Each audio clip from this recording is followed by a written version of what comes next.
Hello दोस्तों, episode 11 की शुरुआत में शेंगेन के डैड बहुत ही उदास दिखाई दे रहे होते हैं। तो शेंगेन अपने डैड के पास आता है और उनसे कहता है कि डैड आप मेरे रूम में आकर सो जाएं और मैं यहाँ टीवी लॉन्ज में सोफे पर सो जाता हूँ। लेकिन डैड उसको कहते हैं कि तुम्हें ऐसा कुछ भी करने की जरूरत नहीं है, तुमने कल काम पर जाना है, इसलिए तुम अपने रूम में जाकर सो जाओ। तो शेंगेन कहता है कि अच्छा ठीक है, तो फिर मैं बर्तन धो लेता हूँ। लेकिन डैड इसको ये भी काम नहीं करने देते और फिर डैड ही सबके कपड़े धोते हैं और बर्तन भी धो देते हैं। अगली सुबह जब ये दोनों उठ जाते हैं तो शेंगेन अपने डैड से कहता है कि डैड क्या मॉम ठीक है? तो डैड कहते हैं कि अगर तुम्हें इतनी फिक्र हो रही है तो तुम जाकर उनसे खुद क्यों नहीं पूछ लेते। और मॉम ये सारी बातें रूम में खड़ी सुन रही होती हैं। तो डैड शेंगेन से कहते हैं कि अब हमें चलना चाहिए क्योंकि फिर हमें देर हो जाएगी। इसके बाद ये दोनों यहाँ से चले जाते हैं और फिर मॉम इनके जाने के बाद रूम से बाहर आती हैं। शेंगेन और उसके डैड जब बाहर बैठकर ब्रेकफास्ट कर रहे होते हैं तो शेंगेन अपने डैड से कहता है कि कल आप दोनों ने कोई सेंसिबल बातें नहीं की थी, इसलिए आपको आराम से बैठकर एक दूसरे से बात करनी चाहिए। तो डैड उठकर उस लेडी के पास जाते हैं जिसकी ये शॉप होती है और डैड उसका जाकर हाथ पकड़ लेते हैं। तो वो अपना हाथ पीछे करते हुए कहती है कि तुम्हारी हिम्मत कैसे हुई मेरा हाथ पकड़ने की। तो डैड फिर इस औरत से सॉरी करके शेंगेन के पास वापस आ जाते हैं और ये शेंगेन को बताते हैं कि अगर कोई औरत किसी आदमी को अपना हाथ पकड़ने देती है तो इसका मतलब है कि उसके दिल में उस शख्स के लिए फीलिंग्स हैं और अगर वो आपसे नफरत करती है तो वो फौरन ही अपना हाथ पीछे खींच लेगी। लेकिन कल जो भी कुछ मैंने देखा है वो बिल्कुल ही इसके ऑपोजिट था। शेंगेन अपने डैड से कहता है कि डैड मुझे लगता है कि अब मुझे अपने लिए घर रेंट पर ले ही लेना चाहिए। मैं इतने सालों से जॉब कर रहा हूँ, मैंने अपने लिए कुछ पैसे जमा किए हैं, मुझे लगता है कि मैं रेंट पर रहना अब अफोर्ड कर सकता हूँ। हो सकता है मेरे घर से जाने के बाद आप दोनों को अपनी पर्सनल स्पेस मिल जाए। तो डैड शेंगेन से कहते हैं कि मैं जानता हूँ कि जब भी तुम्हारी मॉम गुस्से में होती है तो वो तुम्हें इस बात का ताना देती है कि तुम अभी तक हमारे साथ रहते हो, लेकिन तुम मेरी बात मानो, अगर तुम यहाँ से सच में चले गए तो तुम्हारी मॉम वो तमाम चीजें कर डालेंगी जिसकी वजह से तुम वापस आ जाओ। डैड शेंगेन से कहते हैं कि अगर तुम हमारे साथ रहोगे तो मुझे लगता है कि हम दोनों एक दूसरे को थोड़ा बहुत कंट्रोल कर लेते हैं और शायद तुम्हारी वजह से हम इतने सालों से साथ हैं, इसलिए मुझे नहीं लगता कि तुम्हें अलग से घर रेंट पर लेना चाहिए। और डैड कहते हैं कि अगर तुम वाकई में ही अलग से रहना चाहते तो इसकी ही कंडीशन है। डैड अभी बोलने ही लगे होते हैं कि शेंगेन खुद ही अपने डैड को बता देता है कि मुझे उसके लिए एक गर्लफ्रेंड तलाश करनी होगी। आज जियान बिंग शेंगेन के ऑफिस में कॉन्ट्रैक्ट साइन करने के लिए आती है। फिर जियान बिंग मीटिंग में ये कॉन्ट्रैक्ट साइन कर लेती है और सभी इस बात पर बहुत खुश होते हैं कि इनका ये प्रोजेक्ट वाकई में बहुत अच्छा होने वाला है। अब शू को इसके क्लाइंट की कॉल आई होती है जो कि उस वीडियो के साथ सेटिस्फाई नहीं होता जो इसने इसको एडिट करके भेजी होती है। शू के साथ अब जियान बिंग काम नहीं कर रही होती, इसलिए इसके काम में वो चार्म क्लाइंट्स को नजर नहीं आ रहा होता जो पहले आया करता था। इस बात को लेकर शू परेशान होता है कि बिल्कुल वो वैसी ही चीज कैसे क्रिएट करेगा जैसी इसका क्लाइंट चाहता है। यहाँ पर शैन इसके साथ बैठी होती है और इससे पूछने लगती है कि तुम जियान बिंग के साथ वीडियो के लिए इंस्पिरेशन कैसे ढूंढा करते थे। तो शू इसको बताता है कि हम लोग वीडियोस और फिल्म्स देखा करते थे एक दूसरे के साथ ड्रिंक करते हुए और इसी तरह हम बड़ी आसानी से इंस्पिरेशन अपनी वीडियोस के लिए ढूंढ लिया करते थे। शैन कहती है कि अगर ऐसी ही बात है तो ये काम मैं भी तुम्हारे साथ कर सकती हूँ। अब ऑफिस में जियान बिंग के साथ प्रोजेक्ट के बारे में मीटिंग चल रही होती है। शेंगेन सबको अपना बनाया हुआ प्रपोजल समझा रहा होता है और मिस लू शेंगेन के काम से काफी इम्प्रेस दिखाई दे रही होती है क्योंकि उसने इतना अच्छा काम अकेले ही किया होता है। जियान बिंग यहाँ पर इन सब से कहती है कि चूंकि हमारा एड ब्यूटी प्रोडक्ट के बारे में है तो मुझे लगता है कि हमें सिर्फ यंग लड़कियों को ही मॉडल नहीं लेना चाहिए इसमें, बल्कि ब्यूटी के कॉन्सेप्ट को दिखाने के लिए हमें डिफरेंट एज और बैकग्राउंड की वुमेन्स को टारगेट करना चाहिए। मीटिंग खत्म होने के बाद शेंगेन जियान बिंग के लिए कॉफी लेकर आता है, खुद भी ये इसके साथ कॉफी पीने के लिए बैठ जाता है। जियान बिंग शेंगेन को देखकर कहती है कि आज तुम बहुत थके थके दिखाई दे रहे हो, क्या बात है। शेंगेन जियान बिंग को बताता है कि कल रात मेरे मॉम डैड की आपस में बहुत ज्यादा लड़ाई हुई थी, यहाँ तक कि बात डिवोर्स पर आ गई। जियान बिंग कहती है कि तुम्हें फिक्र नहीं करनी चाहिए, कपल्स आपस में लड़ते ही रहते हैं और देखना वो कुछ अरसे बाद ठीक हो जाएंगे। शेंगेन कहता है कि मैं ये बात समझता हूँ लेकिन डिवोर्स के बारे में इतना कैजुअली बात करना मुझे अच्छा नहीं लगता। ऐसे लगता है जैसे ये कोई वेपन है जो वो एक दूसरे को तकलीफ पहुंचाने के लिए यूज करते हैं। मेरे बचपन से ही मेरे मॉम डैड जब भी लड़ते हैं तो डिवोर्स लेने की बात करते हैं। मुझे ऐसा लगता था कि जब मैं बड़ा हो जाऊंगा तो मुझे अपने मॉम या डैड में से किसी एक को चूज करना पड़ेगा, लेकिन कभी भी ये मौका आया ही नहीं क्योंकि झगड़ने के बाद मेरे मॉम डैड हमेशा ही आपस में सुलह कर लेते हैं। जियान बिंग शेंगेन से कहती है कि अगर तुम्हारे पेरेंट्स आपस में लड़ते हैं तो उसका मतलब है कि वो अभी भी एक दूसरे की केयर करते हैं और अगर वो वाकई में एक दूसरे से डिवोर्स लेना चाहते होते तो वो लड़कर यूं अपना टाइम वेस्ट नहीं कर रहे होते। शेंगेन कहता है कि मुझे लगता है कि अगर दो लोग आपस में सही तरीके से मिलकर बात कर लें और अपने मैटर्स को कम्युनिकेशन के थ्रू ही सॉल्व कर ले तो मुझे नहीं लगता कि डिवोर्स की नौबत आएगी। ये बात कह देने के बाद उसको रियलाइज होता है कि इसे जियान बिंग के सामने ये बात नहीं करनी चाहिए। ये इस बात के लिए अपोलोजाइज भी करता है। तो जियान बिंग कहती है कि मुझे नहीं लगता कि डिवोर्स लेना एक बुरी बात है। शेंगेन जियान बिंग से कहता है कि मैं समझ रहा हूँ कि तुम मुझसे क्या कहने की कोशिश कर रही हो। मैं जानता हूँ कि मेरे मॉम डैड एक दूसरे से प्यार करते हैं, एक दूसरे के बगैर नहीं रह सकते, लेकिन ये लड़कर अपने प्यार का इजहार करना बहुत ही बुरा तरीका है और अगर वो ऐसा ही करते रहे तो मुझे नहीं लगता कि मेरे पेरेंट्स की मैरिज ज्यादा अरसा तक चल पाएगी। तो जियान बिंग कहती है कि तुम अपने पेरेंट्स को ये सजेस्ट क्यों नहीं करते कि वो लोग बैठकर बात कर लें आपस में। शेंगन कहता है कि ये बात मैं अपने पेरेंट्स को हमेशा से समझाता रहा हूँ, लेकिन वो मेरी नहीं सुनते। मेरी मॉम बहुत गर्म मिजाज है, जब वो गुस्सा होती हैं तो मेरे डैड मेरी मॉम को कंट्रोल नहीं कर पाते। जियान बिंग कहती है कि तुम्हारे डैड को तुम्हारी मॉम को कंट्रोल करने की जरूरत भी नहीं है, उन्हें तो बस तुम्हारी मॉम को समझना चाहिए और उन्हें कंफर्ट करना चाहिए। शेंगन कहता है कि हाँ, मुझे तुम्हारी बातों से समझ आ रही है कि इसमें ज्यादा कसूर मेरे डैड का है, लेकिन फिर भी मैं अपने मॉम डैड के लिए कुछ भी नहीं कर पा रहा हूँ। जियान बिंग शेंगन से पूछती है कि हमारे प्रपोजल में हमने किस एज की वुमेन्स को एज अ मॉडल कास्ट करना है। तो शेंगन कहता है कि लास्ट पार्ट में जो मॉडल्स होंगी वो अराउंड 50 इयर्स की होनी चाहिए। जियान बिंग कहती है कि मुझे प्रॉब्लम का सोल्यूशन मिल गया है। शेंगन कहता है कि क्या सोल्यूशन मिला है तुम्हें। जियान बिंग कहती है कि तुम मेरे साथ अपने घर चलो। अब जियान बिंग शेंगन के साथ अपने पूरे क्रू को लेकर शेंगन के घर पहुंच जाती है। एक्चुअल में जियान बिंग शेंगन के मॉम डैड को इस एड में लेना चाहती होती है और इन्हीं के घर पर एक एड शूट करना चाहती होती है। जब ये दोनों सीढ़ियां चढ़ रहे होते हैं अभी, तो जियान बिंग को याद आता है कि 10 साल पहले इसने इसके डैड के लिए एक कमर्शियल शूट किया था। तो शेंगन कहता है कि तुमने तो कहा था कि तुम्हें 10 साल पहले का कुछ भी याद नहीं है। तो जियान बिंग कहती है कि मुझे अपने काम के रिलेटेड चीजें याद हैं, बाकी कुछ इतना मुझे याद नहीं है। जैसे ही डैड दरवाजा खोलते हैं वो जियान बिंग को देखकर बहुत खुश होते हैं और वो मॉम को भी जल्दी से बुलाते हैं कि वही ग्रेट डायरेक्टर हमारे घर पर आ गई हैं आज। शेंगन की मॉम जियान बिंग से पूछती है कि आपने कहा कि आप यहाँ पर एक एड शूट करना चाहती हैं, लेकिन वो एड किस चीज के बारे में है। तो जियान बिंग बताती है कि ये एक मेकअप एडवर्टाइजमेंट एड है, लेकिन हम इस एड को रियलिस्टिक दिखाना चाहते हैं, इसीलिए हमने इसके लिए कोई भी प्रोफेशनल एक्ट्रेस हायर नहीं की है। इस एड में हम बस एक रियल लाइफ के लविंग कपल को फीचर करना चाहते हैं। हम सिर्फ यहाँ पर एड ही शूट नहीं करना चाहते, बल्कि हम चाहते हैं कि आप दोनों इस एड में हमारे लिए काम करें। अब ये लविंग कपल वाली बात सुनकर तो शेंगन के मॉम डैड एक दूसरे को अजीब तरह से देख रहे होते हैं। यहाँ पर शेंगन बोल उठता है कि मॉम डैड, मैंने आप दोनों के लिए प्रोजेक्ट साइन किया है। मैंने डायरेक्टर को आप दोनों की थोड़ी सी फोटोज दिखाई थी और जियान बिंग को लगा कि आप दोनों साथ में बहुत अच्छे लगते हैं, इसलिए आप इस एड के लिए बहुत सूटेबल हैं। जियान बिंग शेंगन के डैड से कहते हैं कि आपने तो 10 साल पहले भी मेरी एक एड में काम किया हुआ है, ये सोचकर तो मुझे और भी लगता है कि आप दोनों ही इस एड के लिए परफेक्ट हैं। शेंगन की मॉम जियान बिंग से कहती है कि आप एक मेकअप एड शूट करना चाहती हैं, लेकिन हमने तो कपड़े भी चेंज नहीं किए, तो क्या हम एड में अच्छे नजर आएंगे। तो डैड शेंगन की मॉम को कहते हैं कि मसला कैमरे पर हमारे अच्छे दिखने का नहीं है, बल्कि मसला तो एक लविंग कपल का है, जो कि हम नहीं है। इस बात पर जियान बिंग शेंगन के डैड से कहती है कि आप आज भी बहुत ही मजाकिया हैं। एक्चुअल में हमारे प्रोजेक्ट का बजट बहुत टाइट है, इसलिए आप इस एड में काम करके मेरी और शेंगन के लिए एक फेवर कर सकते हैं। शेंगन भी इस बात में जियान बिंग का साथ देता है। तो मॉम साथ में कहने लग पड़ती है कि हम आपके लिए काम करेंगे और आपको हमें पे करने की भी कोई जरूरत नहीं है, क्योंकि हम जानते हैं कि शेंगन की कंपनी में हर चीज बहुत ही लिमिटेड है। जियान बिंग कहती है कि ये तो बहुत अच्छा हो गया है, आपको कुछ भी ज्यादा करने की जरूरत नहीं है, आपको तो बस मेरे कुछ सवालों का जवाब देना है। शेंगन की मॉम को यही फिक्र होती है कि इन्होंने बहुत ही कैजुअल ड्रेस पहने हुए हैं और ये कैमरे पर अच्छी नहीं दिखेंगी। तो जियान बिंग कहती है कि आपको इस बात की टेंशन लेने की जरूरत नहीं है, क्योंकि मैं आप दोनों के लिए प्रोफेशनल मेकअप आर्टिस्ट और कपड़े लेकर आई हूँ। शेंगन की मॉम तैयार हो रही होती है और इन्हें बस यही फिक्र होती है कि पता नहीं ये कैसी दिख रही है। और शेंगन अपनी मॉम को थोड़ा सा रिलैक्स करता है और उन्हें लेकर एक जगह पर बैठ जाता है। इतने में जियान बिंग शेंगन के डैड का इंटरव्यू ले रही होती है और ये पहला सवाल ये पूछती है कि आप लड़कियों के मेकअप करने के बारे में क्या सोचते हैं। तो शेंगन के डैड कहते हैं कि मुझे नहीं लगता कि लड़कियों को मेकअप करना चाहिए, और जहाँ तक बात रही मेरी वाइफ की, तो मैं उसके साथ रहता हूँ और मुझे पता है कि वो कैसी दिखती है। मैं तो उसके चेहरे पर जो फ्रेकल्स हैं वो भी आंख बंद करके गिन सकता हूँ। जो इसके डैड बोल रहे होते हैं वो शेंगन और उसकी मॉम भी सुन रहे होते हैं। जियान बिंग पूछती है, तो फिर आपको क्या लगता है कि आपकी वाइफ प्रिटी है। डैड कहते हैं कि जब मेरी वाइफ यंग थी तो वो अपनी क्लास की सबसे खूबसूरत लड़की थी और इसके पीछे हमेशा ही लड़कों की लाइन लगी होती थी। जियान बिंग पूछती है कि फिर मिस माओजुन ने आप में क्या देखा। तो डैड कहते हैं कि माओजुन बहुत प्राउड थी, वो कभी भी उन लड़कों को लिफ्ट नहीं करवाती थी जो उसके आगे पीछे घूमते थे। मैं वो वाहिद लड़का था जो माओजुन को कभी भी अपने पैसों के साथ शो ऑफ नहीं करवाता था, क्योंकि असल बात तो ये है कि मेरे पास पैसे नहीं होते थे। मैं सिर्फ एक ही काम कर सकता था और वो था माओजुन के साथ रहना। जियान बिंग कहती है कि आपने अपनी वाइफ के साथ एक बहुत लंबा अरसा गुजारा है, तो आपको क्या लगता है कि आपकी वाइफ आपके साथ खुश है। डैड कहते हैं कि पास्ट का तो मुझे पता नहीं, लेकिन अभी रिसेंटली मेरी वाइफ मेरे साथ खुश नहीं है। जियान बिंग कहती है कि ऐसा क्यों है। तो डैड कहते हैं कि मैंने कभी भी अपने लिए खुद कुछ नहीं खरीदा। ये जो घड़ी मैंने अभी पहनी हुई है ये मेरी वाइफ ने मुझे गिफ्ट की थी जब हमारी शादी हुई थी, और फोन मुझे मेरे बेटे ने लेकर दिया है। हमारे पास इतने पैसे नहीं है और हमें अपने पेरेंट्स को भी सपोर्ट करना है। फॉर्चुनेटली हमारा सिर्फ एक ही बेटा है। कुछ अर्सा पहले मेरे फादर इन लॉ हॉस्पिटल में थे और मैं अपने मंथ की सैलरी से उनकी कुछ दिन की दवाई भी अफोर्ड नहीं कर सकता था। लकीली हमारे पास कुछ सेविंग थी जिसकी वजह से हम उनका ट्रीटमेंट अफोर्ड कर पाए। ये बात करते हुए शेंगेन के डैड बहुत ही इमोशनल हो जाते हैं और इस सब के लिए मैं सिर्फ अपने आप को ही ब्लेम करता हूँ कि अगर मैंने सही से पढ़ाई की होती और अपने लिए एक डिसेंट जॉब ढूंढी होती तो मैं आज जिस तरह का हूँ वैसा कभी ना होता और अपनी फैमिली और अपने बेटे और बीवी को आज एक अच्छी जिंदगी दे पाता। मॉम भी ये बातें सुनकर इमोशनल हो जाती हैं। फिर डैड कहते हैं कि मैं ये नहीं कह रहा कि मेरी जॉब एक डिसेंट जॉब नहीं है, मुझे अपनी जॉब पसंद है और मुझे खुशी होती है जब मैं लोगों को सर्व करता हूँ। जियानबिंग कहती है कि अगर आपकी फाइनेंशियल कंडीशन अच्छी होती तो अपनी बीवी को क्या आप अच्छे कपड़े और कॉस्मेटिक आइटम्स खरीद कर देते ताकि इसके जरिए वो मजीद खूबसूरत लग सके। तो डैड कहते हैं कि हाँ, और फिर डैड कहने लगते हैं कि मेरी वाइफ मुझसे किसी बेहतर इंसान को डिजर्व करती है क्योंकि मुझसे शादी करने के बाद मेरी वाइफ ने बहुत सफर किया है। ये बातें सुनकर तो शेंगेन की मॉम रोने लगती है और शेंगेन अपनी मॉम को संभाल रहा होता है और इस सब के लिए शेंगेन जियानबिंग को थम्स अप देता है क्योंकि जियानबिंग अपने मकसद में कामयाब हो गई होती है। एक्चुअल में जियानबिंग इस एड के थ्रू शेंगेन के पेरेंट्स की रियल इंटेंशंस को एक दूसरे के सामने लाना चाहती होती है। दूसरी तरफ शू शन के साथ बैठकर मूवी देख रहा होता है ताकि उसे अपनी वीडियो एडिटिंग के लिए कोई इंस्पिरेशन मिल सके। यहाँ पर शू शन से बात करने लगता है कि हमने हाई स्कूल में पहली दफा एक दूसरे के साथ मूवी देखी थी और फिर यहाँ पर शू को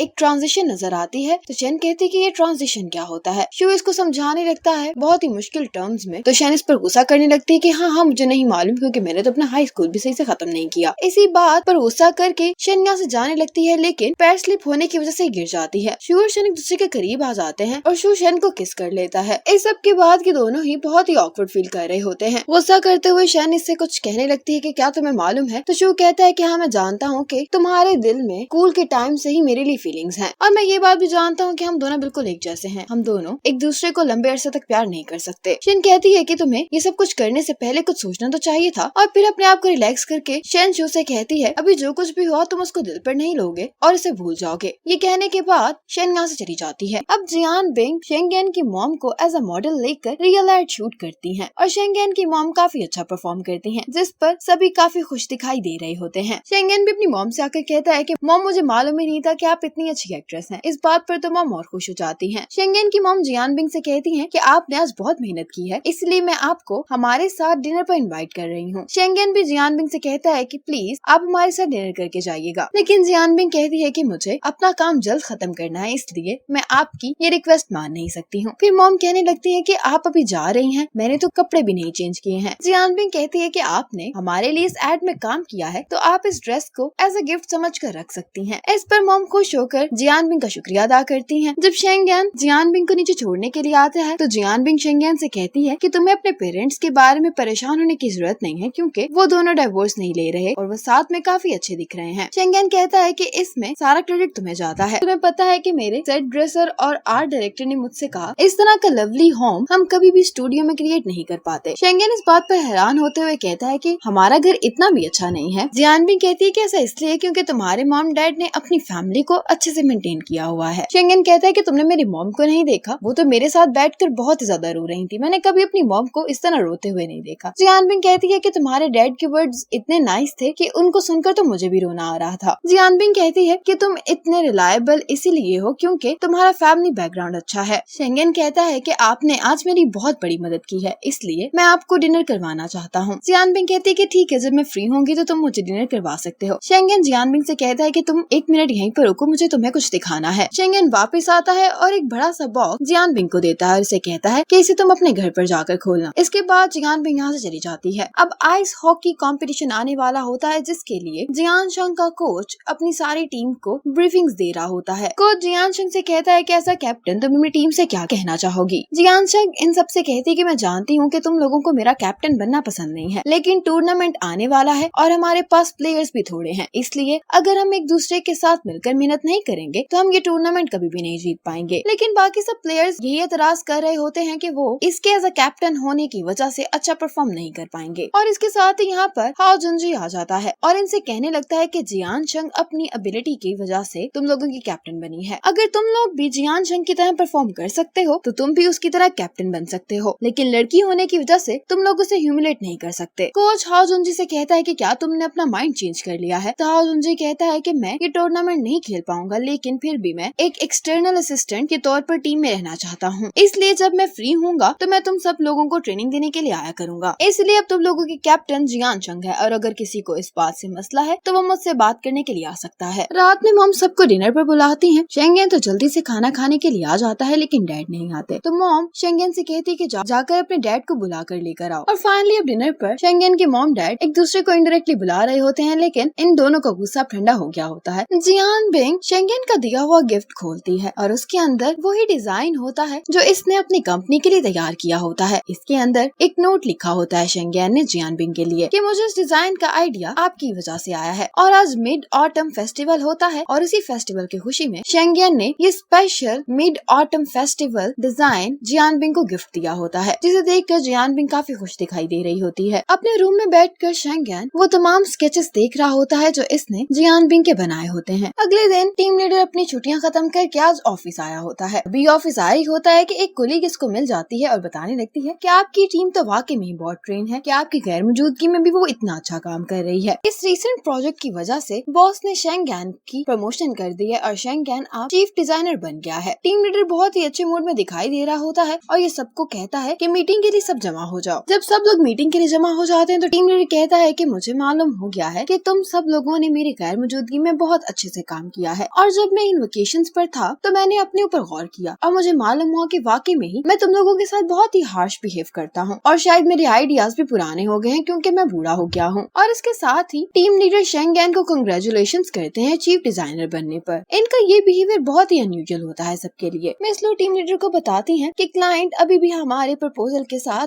अनसेटिस्फाइड है, तो आप बताएं कि अब हमें क्या करना है। टीम लीडर कहते हैं कि शेंगेन उनके साथ कम्युनिकेट कर रहा था ना, इसलिए इस मसले का फाइनल डिसीजन भी शेंगेन लेगा। अब टीम लीडर यहाँ पर फिर से एक बहुत बड़े प्रोजेक्ट का जिक्र करता है जो इनकी कंपनी को मिल गया होता है, और उसका इंचार्ज भी ये शेंगेन को बना देता है। संगचन इसको मना भी करता है कि वो इसके लिए हामी ना भरे, क्योंकि ये काफी टफ प्रोजेक्ट होता है। प्रमोशन हो जाने की वजह से टीम लीडर अब इसको सबके सामने तो बुली नहीं करेगा, लेकिन वो शेंगेन के साथ काम को बहाना बनाकर डर्टी पॉलिटिक्स खेल रहा है। हाउ जुनजू के अंकल अब इसको कह रहे होते हैं कि अगर आज तुमने क्लासेस अटेंड नहीं की तो ना तुम्हें तुम्हारा फोन मिलेगा और ना ही तुम्हारी मोटर बाइक। जबकि दूसरी तरफ जियान शंग हाउ जुनजी का इंतजार कर रही होती है। जियान शंग अब जियान बिंग को कॉल करती है और उसे बताती है कि हाउ जुनजी को उसके अंकल आइस हॉकी खेलने के लिए नहीं आने दे रहे हैं, लेकिन हमारा एक बहुत ही इंपॉर्टेंट टूर्नामेंट आ रहा है और हमारे कोच भी यहाँ पर नहीं है और हम अपने कैप्टन के बगैर प्रैक्टिस नहीं कर सकते, इसलिए तुम किसी तरह से हाउ जुनजी को यहाँ पर ले आओ। जियान बिंग इसकी मदद नहीं करना चाह रही होती, जिस पर जियान शंग कहती कि मैं जानती हूँ कि मैं तुम्हें बहुत तंग करती हूँ, लेकिन ये टूर्नामेंट मेरे लिए बहुत इंपॉर्टेंट है, इसलिए प्लीज तुम मेरी मदद कर दो। जियान बिंग कहती है कि लेकिन इसकी कुछ कंडीशंस हैं। पहले तो तुम्हें अपनी स्टडीज पर फोकस करना होगा इस टूर्नामेंट के बाद, और अगले साल से तुम्हें अपने लिए कोई जॉब भी तलाश करनी होगी। जबकि जियान शंग तो ऑलरेडी अपने पिछले सेमेस्टर्स के एग्जाम भी फेल कर चुकी होती है, जिस पर जियान बिंग इसको कहती है जब तक तुम अपने टेस्ट क्लियर करने के बाद मुझसे नहीं करोगी मैं तुम्हारी मदद नहीं करूंगी। जियान शंग के लिए टूर्नामेंट बहुत इंपॉर्टेंट होता है, इसलिए अपनी बहन से अच्छे से पढ़ने का वादा कर लेती है। जियान बिंग कहती है कि ठीक है मैं तुम्हारी मदद कर देती हूँ, लेकिन उससे पहले जो भी कंडीशंस मैंने तुम्हें बताई हैं उसे एक पेपर पर लिखो, साइन करो, और साथ में ये भी लिखना कि अगर मैं ये कंडीशंस पूरी ना कर पाई तो मेरी बहन मेरा आइस हॉकी का सामान ऑनलाइन बेच सकती है। ये सब लिखकर मुझे उसकी फोटो सेंड कर दो। हाउ जुनजी अपने घर पर पियानो लेसन्स की प्रैक्टिस कर रहा होता है, तभी जियान बिंग इसके घर आती है। जब हाउ जुनजी के अंकल जियान बिंग के लिए कॉफी बनाने के लिए जाते हैं तो ये हाउ जुनजी के रूम में जाकर उसे कहती है कि जियान शंग को तुम्हारी जरूरत है, तुम यहाँ से चले जाओ, तुम्हारे अंकल को मैं संभाल लूंगी। लेकिन हाउ जुनजी को यहाँ से निकलने से पहले अपनी इस पियानो लेसन वाले टीचर को चकमा देना होता है। हाउ जुनजी के अंकल जियान बिंग से पूछते हैं कि आप यहाँ पर क्यों आई हैं? तो जियान बिंग इसको कहती है कि जियान शंग अपने 3 कोर्सेज में फेल है। उसकी काउंसलर की मुझे कॉल आई थी और मुझे समझ नहीं आ रहा था कि अब मैं जियान बिंग के लिए क्या कर सकती हूँ, फिर मुझे आपका ख्याल आया कि आप भी तो प्रोफेसर हैं। तो हाउ जुनजी के अंकल कहते हैं कि इसमें इतनी परेशानी वाली कोई बात नहीं है, हर साल कई बच्चे